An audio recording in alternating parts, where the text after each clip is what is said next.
Hello future cadets, you're most welcome in your channel army boys Gyan Sagar. आज के video में हम लोग एनसीसी सिलेक्शन टेस्ट 2024 का जो मॉडल पेपर 7 है वो करेंगे। अभी तक हम लोग 6 मॉडल पेपर किए हैं, जिसमें हर एक में हम लोग 40 इंपॉर्टेंट क्वेश्चन करते हैं, प्लस एक इंटरव्यू क्वेश्चन भी मैं बताता हूँ जो आपके इंटरव्यू में पूछ सकता है। ठीक है, ओके।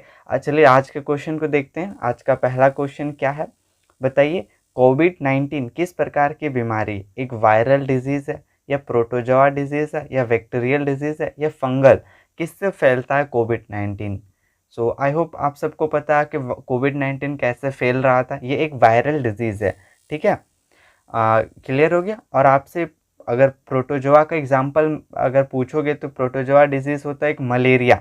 मलेरिया कैसे फैलता है? मादा एनीफिलीज मच्छर के काटने से होता है मलेरिया। और मलेरिया किस तरह का एक बीमारी है? वो प्रोटोजोआ बीमारी है, ठीक है। प्रोटोजोआ डिजीज़ है, ओके। और अगर बैक्टीरियल डिजीज़ पूछोगे तो जैसे हम लोग का नॉर्मल कोल्ड हो गया, कफ हो गया, ये बैक्टीरियल डिजीज़ है।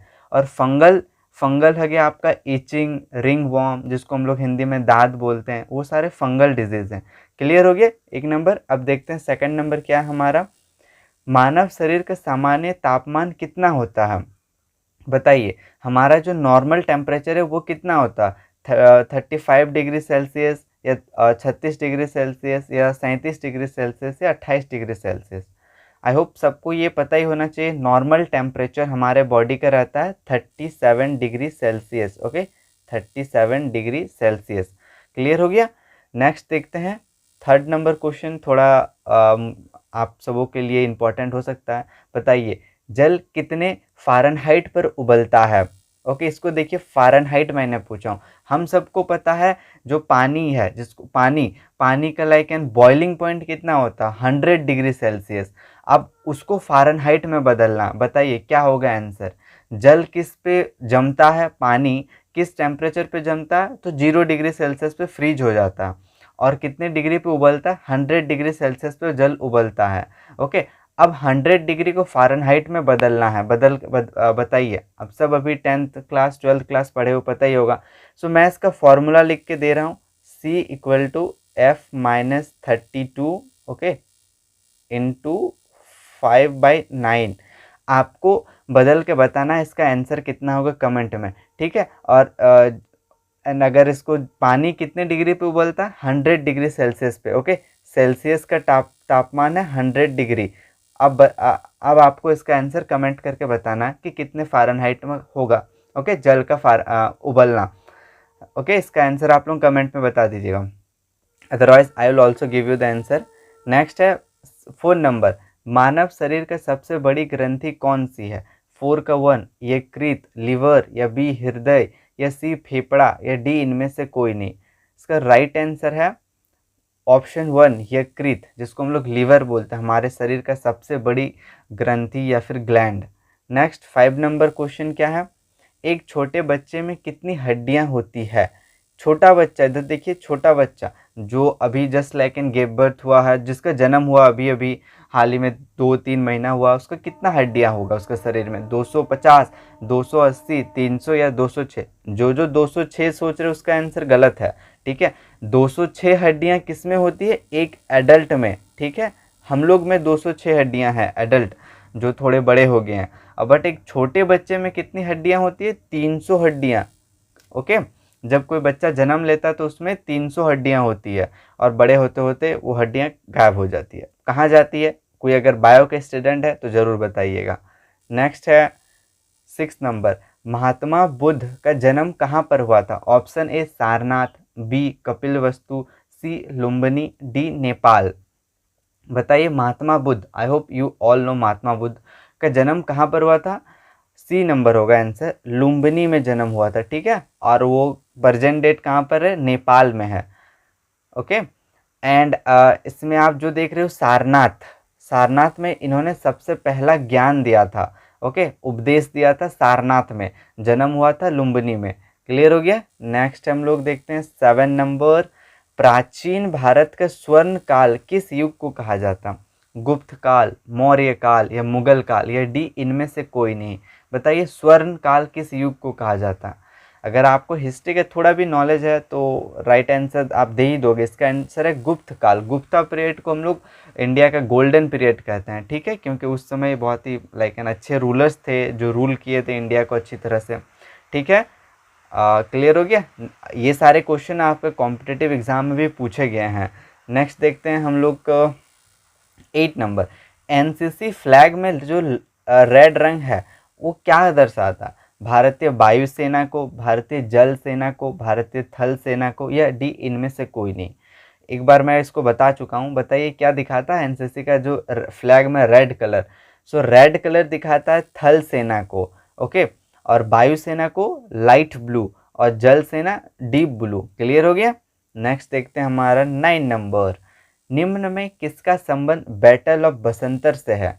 ओके, बताइए इन 4 ऑप्शन में से किनका संबंध बोलो ये रिलेशन बैटल ऑफ बसंतर से है? मेजर कुलदीप सिंह चांदपुरी, या Sam Manekshaw, second lieutenant Arun Khetarpal, या the captain Vikram Batra?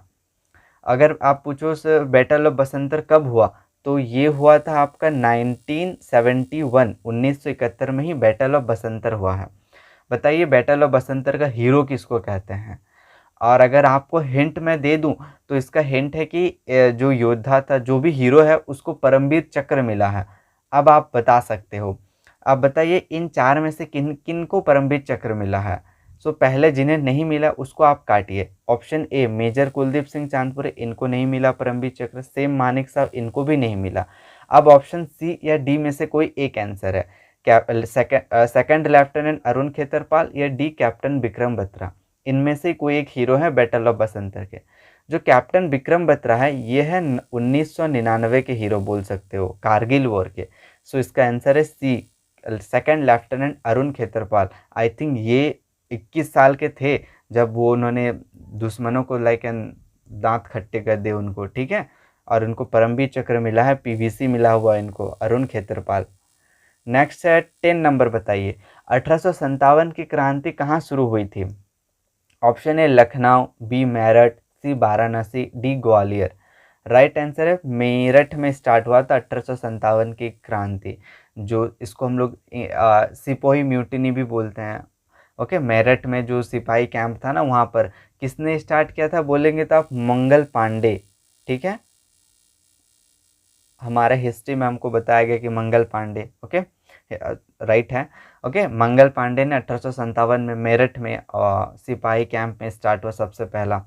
Okay, next है फिर धीरे धीरे ये पूरे भारत में इसकी आग लग गई। 11 नंबर। बताइए सत्याग्रह आंदोलन किसने शुरू किया था? सत्याग्रह आंदोलन पंडित जवाहरलाल नेहरू, बी महात्मा गांधी, सी सरदार वल्लभ भाई पटेल, डी इनमें से कोई नहीं? सत्याग्रह आंदोलन किससे रिलेटेड है? नमक से रिलेटेड है। आपको अगर नहीं कुछ समझ में आ रहा तो ये नमक से रिलेटेड है। तब तो आंसर पता ही चल ही गया होगा, महात्मा गांधी, इन्होंने ही दांडी मार्च निकाला था। ओके, नेक्स्ट है 12 नंबर। देखते हैं विटामिन बी की कमी से कौन सा रोग होता है? विटामिन बी, बताइए बेरी बेरी, स्कर्वी, या सी रतौंधी, या डी इनमें से कोई नहीं? इसका राइट आंसर है option A beriberi. Okay, next देखते हैं हम लोग 13 नंबर। आगरा किस नदी के किनारे स्थित है? Option A Ganga, option B Yamuna, option C Saryu, option D Chambal. तो राइट आंसर क्या है? आगरा किस नदी के किनारे स्थित है? यमुना। ओके, और अगर गंगा पूछे तो गंगा के किनारे कौन सा ये है शहर पूछे तो आप पटना लिख सकते हो, वाराणसी भी है, बहुत सारे हैं, ठीक है। और सरयू नदी के किनारे है अयोध्या। नेक्स्ट देखते हैं। और चंबल नदी के किनारे बोलोगे तो एक फेमस जगह है Kota. I hope you know कि कोटा क्यों फेमस है। 14 नंबर। सांभर लेक, सांभर झील कहाँ पर उपस्थित है? सांभर झील बताइए बिहार में, जम्मू कश्मीर, राजस्थान में, या डी उड़ीसा में? सो राइट आंसर है सी राजस्थान। राजस्थान में सांभर लेक है, ठीक है। और जम्मू कश्मीर में क्या लेक है? बुलर लेक, जो भारत का सबसे मीठे पानी का झील है, बुलर लेक। और उड़ीसा में आपका चिल्का लेक, चिल्का, ठीक है, जो भारत का सबसे खारा पानी का झील है, सलाइन वाटर। क्लियर हो गया। नेक्स्ट है 15 number. Shri Harikota satellite launching station कहाँ पर उपस्थित है? महाराष्ट्र, तमिलनाडु, आंध्र प्रदेश, या डी उड़ीसा? जहाँ से मतलब सैटेलाइट को लॉन्च किया जाता है स्पेस में। सी है आंध्र प्रदेश में है श्रीहरिकोटा। नेक्स्ट है 16 नंबर, शांति के क्षेत्र में दिया जाने वाला भारत का सबसे बड़ा पुरस्कार, भारत रत्न, परमवीर चक्र, पद्म विभूषण, डी महावीर चक्र। बताइए इसका राइट आंसर क्या होगा। सो ऑप्शन से तो पता कर ही सकते हो आप। जो परमवीर चक्र है ना, ये ना वॉर के टाइम में दिया जाता है। परमवीर हो गया, महावीर हो गया, वॉर के टाइम पे हाईएस्ट गैलेंट्री अवार्ड है परमवीर चक्र। शांति के क्षेत्र में क्या दिया जाता है, भारत रत्न, सबसे बड़ा पुरस्कार है भारत रत्न, सिविलियन अवार्ड भी बोल सकते हो भारत रत्न को। नेक्स्ट है 17 नंबर, तुम मुझे खून दो मैं तुम्हें आज़ादी दूंगा, give me blood I shell give you freedom. Okay, बताइए ये जो लाइन है किसने कहा था, पंडित जवाहरलाल नेहरू, लाल बहादुर शास्त्री, नेताजी सुभाष चंद्र बोस, ये डी इनमें से कोई नहीं। सो राइट आंसर है सी, नेताजी सुभाष चंद्र बोस। ओके, इन्होंने कहा था तुम मुझे खून दो मैं तुम्हें आज़ादी दूंगा। और एक है, बताइए दिल्ली चलो का नारा किसने दिया था, पंडित जवाहरलाल नेहरू, लाल बहादुर शास्त्री, नेताजी सुभाष चंद्र बोस, ये डी इनमें से कोई नहीं। सो इसका भी राइट आंसर है सी, नेताजी सुभाष चंद्र बोस। दिल्ली चलो, ओके, जब वो सिंगापुर के थ्रू वो अपना जो सेना बना के भारत में आक्रमण कर रहे थे, उसी समय उन्होंने नारा दिया था दिल्ली चलो। ठीक है, नेक्स्ट देखते हैं 19 नंबर, भारत के पहले शिक्षा मंत्री कौन थे, एडुकेशन मिनिस्टर। ये बहुत बार पूछता है क्योंकि इसका आंसर कन्फ्यूज़न है। बताइए, option A Abdul Kalam Azad, option B Abul Kalam Azad, C Sardar Vallabh Bhai Patel, D इनमें से कोई नहीं। ऑप्शन ए और बी को ध्यान से पढ़िए, एक में है अब्दुल कलाम आज़ाद, एपीजे अब्दुल कलाम जिसको हम लोग बोलते हैं, और एक है अबुल कलाम आज़ाद।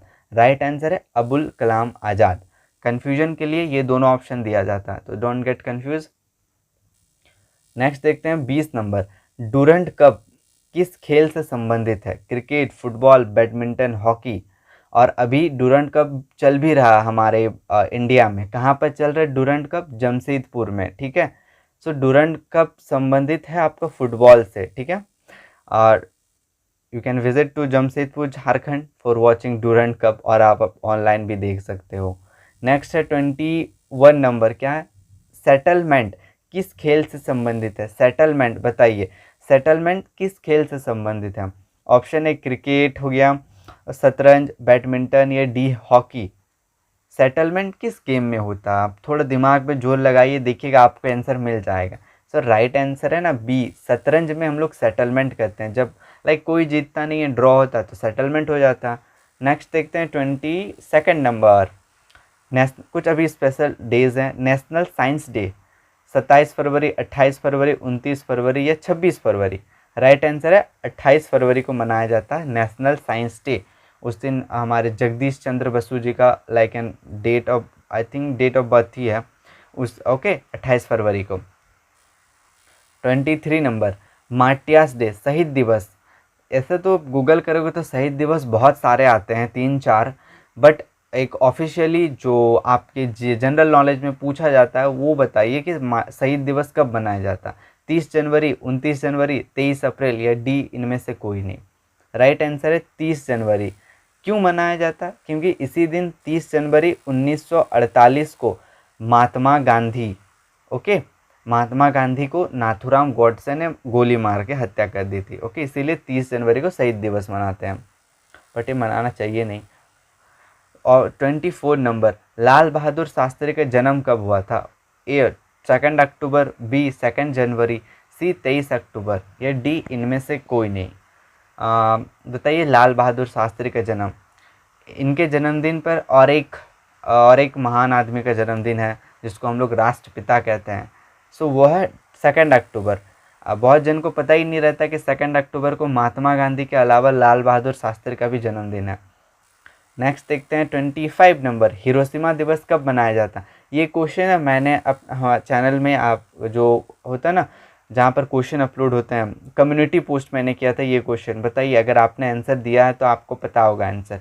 हिरोशिमा दिवस कब मनाया जाता है, 6 अगस्त, 7 अगस्त, 8 अगस्त, या डी इनमें से कोई नहीं। सो राइट आंसर है 6 अगस्त को हिरोशिमा दिवस मनाया जाता, क्योंकि इसी दिन 6 अगस्त 1945 में अमेरिका ने जापान में परमाणु बम गिराया था। उस परमाणु बम का नाम क्या था, पूछा जाता लिटिल बॉय। क्या नाम था? Little boy. ठीक है, छोटा बच्चा बट बड़ा धमाका था। ठीक है, पर 6 अगस्त को। नेक्स्ट, अब कुछ आपके फुल फॉर्म है। आज के फुल फॉर्म ना बोल सकते उतने इम्पोर्टेंट भी है नहीं भी है, लेकिन आपको जानना ज़रूरी है। ये हमारे लेकिन देश अपने कंट्री से रिलेटेड है। ये सारे जितने फुल फॉर्म आज देखोगे ना, ये इंटरनल सिक्योरिटी से रिलेटेड है। देखिए, भारत में जितने बाहर में एनिमी नहीं है ना, उतना अंदर में ही आप भारत के अंदर दुश्मन है, जो अंदर से खोखला कर रहा है हमारे भारत को। सो उसको रोकने के लिए जो भारत में हो रहे हैं, कुछ भी होता भारत में, कहीं भी कुछ राइट्स होता, कहीं भी झगड़ा होता, उसको संभालने के लिए कुछ इंटरनल सिक्योरिटी ऑर्गेनाइजेशन बनाया गया। उसी का आज फुल फॉर्म देखेंगे। पहला है AR। AR का फुल फॉर्म क्या होता है? आप डिफेंस बैकग्राउंड से हो तो आपको पता चले जाएगा। AR का फुल फॉर्म है असम राइफल्स। ठीक है, एंड बताइए CRPF का फुल फॉर्म क्या है? Central reserve police force. 28 number NCC, national cadet corps. 29 number TA का फुल फॉर्म क्या होता है? Tutorial army. 30 number ITBP, Indo Tibetan border force. Okay, ITBP का फुल फॉर्म। और ये सारे हैं ना, आपके लिए एक जॉब अपॉर्चुनिटी भी है। हम लोग तो सब जाना चाहते हैं इंडियन आर्मी में, बट सब तो नहीं जा सकते ना। हमको कुछ का नहीं सिलेक्शन भी होता, तो आप ये सारे जगह भी जा सकते हो। आप असम राइफल में भी सर्विस कर सकते हो, CRPF में जा सकते हो, TA टिटोरियल आर्मी ज्वाइन कर सकते हो, ITBP जा सकते हो। ओके, इस एक तरफ का ये अवेयरनेस है, ताकि आपको पता चले कि आप बहुत सारे जगह है जहाँ पर आप सर्विस कर सकते हो, अपने कंट्री को सर्व कर सकते हो। अब देखते हैं 31 नंबर क्या है। 31 नंबर बताइए। HG का फुल फॉर्म क्या होता है? HG को हम लोग बोलते हैं होम गार्ड। ओके, जो देखे होगे बहुत सारे जगह, जैसे कोई ब्रिजेस हैं उसको प्रोटेक्शन देता है home guard. BSF, border security force. CISF का फुल फॉर्म बताइए क्या होता है? CISF कहाँ पर रहते हैं? आप देखोगे एयरपोर्ट सब में रहते हैं, जो चेकिंग करते हैं। ओके, इसका फुल फॉर्म क्या है? Central industrial security force. 34 number CG क्या होता है? कोस्ट गार्ड, जहां आप जॉब कर सकते हो। 35 number NSG, national security guard. Clear हो गया? ये सारे कुछ इंपॉर्टेंट हैं जहां पर आप ये सब जानना चाहिए। हमारे देश में ये सारे ही ऑर्गेनाइजेशन हैं जहां पर आप सर्विस भी कर सकते हो, जहां देश को सेवा दे सकते हो आप। ठीक है, अब नेक्स्ट देखते हैं कुछ स्टेट एंड उसके कैपिटल। जैसे हर बार हम लोग देखते हैं लास्ट के 5 क्वेश्चन। बताइए मेघालय का कैपिटल क्या है? मिजोरम, नागालैंड, शिलोंग या इम्फाल? मेघालय का क्या होता है? इम्फाल। ओके, राइट आंसर है मेघालय का इम्फाल। नेक्स्ट है बताइए 37 नंबर। मिजोरम का कैपिटल क्या है? Aizawl, B Nagaland, C Agartala, D Imphal. Right answer है आइजोल। मिजोरम का होता है आइजोल। ये सारे नॉर्थ ईस्ट क्या होता है ना, बहुत कन्फ्यूजन रहते हैं, कैडेट्स को याद नहीं रहता, बट आप रेगुलर पढ़ोगे याद हो जाएगा। 38 नंबर नागालैंड का कैपिटल क्या है? आइजोल, कोहिमा, अगरतला, इम्फाल। B कोहिमा। अगरतला है आपका त्रिपुरा का ओके, त्रिपुरा का कैपिटल है अगरतला। इम्फाल मणिपुर का है। नेक्स्ट है 39 नंबर। उड़ीसा का बताइए क्या है? तो सबको पता है, उड़ीसा, जय जगन्नाथ। ओके, ए है Bhubaneswar, B Cuttack, C Raipur, D none. Right answer है A भुवनेश्वर। 40 नंबर बताइए पंजाब का कैपिटल क्या है? Chandigarh, Haryana, Jaipur, D none. Right answer है चंडीगढ़। पंजाब का है चंडीगढ़। और पंजाब और हरियाणा दोनों का मिला के कैपिटल क्या होता है? चंडीगढ़। 40 क्वेश्चन कंप्लीट हो गया। एंड नेक्स्ट है, अगर आपको कुछ भी डाउट है तो आप जस्ट कमेंट कर सकते हैं। If you want any kind of improvement in our content, any suggestion आप देना चाहते हो तो प्लीज़ कांटेक्ट कीजिएगा। नेक्स्ट मीन्स कमेंट कीजिएगा। नेक्स्ट है एक इंटरव्यू क्वेश्चन। अभी तक हम आपको I think 5 to 6 interview question बता भी दिए हैं, और इसका मैं आंसर भी बताता हूँ। ठीक है, आप वो भी देख सकते हैं वीडियोज़ के सेक्शन में। आज का क्वेश्चन है, और वाई शुड बी सिलेक्टिव। जब आप इंटरव्यू दोगे ना, तो आपके जो सीनियर्स लोग होते हैं आपके सिलेक्शन के टाइम, वो पूछते हैं कि हमें आपको सिलेक्ट क्यों करना चाहिए, बताइए why should be selective. Right the answer in comment box. Okay, I hope you like this video. Thanks for watching. जय हिंद टू एवरीवन।